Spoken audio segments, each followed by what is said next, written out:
कभी कभी जिंदगी वो मोड़ दिखा देती है जहां ख्वाबों की जगह खामोशी और हंसी की जगह आंखों की नमी ले लेती है।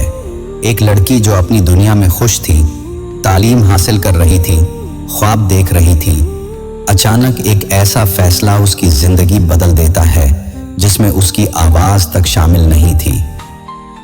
अब कहानी आगे चलती है। वो कई घंटों से दुल्हन बनी खामोश बैठी थी, सुर्ख जोड़ा, कानों में झुमके, हाथों में मेहंदी, चेहरे पर मेकअप, लेकिन आंखों में उदासी। वो खुश नहीं थी, बस चुप थी, जैसे दिल के अंदर कुछ टूट गया हो, जैसे कोई अपना छन गया हो। कमरे में हर चीज नहीं थी, जहीज का कीमती बेड, फर्नीचर, बर्तन, हत्ता के पर्दे भी दिलकश थे, मगर इन सब में उसे अपनायत कहीं ना दिखाई दी। सच तो ये है कि वो इन चीजों से खुश नहीं थी, क्योंकि वो जानती थी ये सब उसकी मर्जी के बगैर हुआ था। उसने बीए किया था, एक समझदार बाशऊर लड़की थी। उसे यकीन था कि उसके वालिदैन, जो हमेशा उसके फैसलों में उसकी राय लेते थे, शादी जैसे अहम कदम में भी इससे मशवरा करेंगे। लेकिन नहीं, इस बार सब कुछ इसकी मर्जी के खिलाफ हुआ था।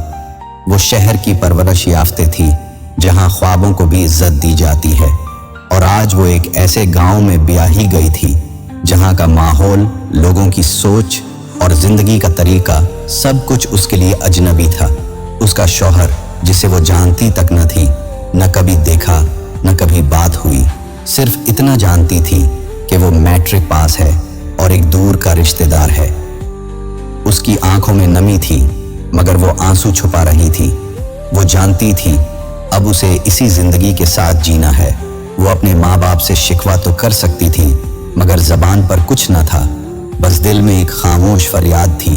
अम्मी, आपने तो कहा था बेटियों को ख्वाब देखने दो, फिर मेरे ख्वाब क्यों तोड़ दिए? अब्बू, आपने तो कहा था तुम सबसे खास हो, फिर मेरे लिए सबसे आम फैसला क्यों किया? भाई, तुमने तो कहा था कि तुम मेरे साथ हो, फिर मुझे तन्हा क्यों छोड़ दिया? वो सजी सुनूरी दुल्हन जरूर थी, मगर दिल से वो अभी तक इस पुरानी जिंदगी से बंधी हुई थी, जहां वो सिर्फ बेटी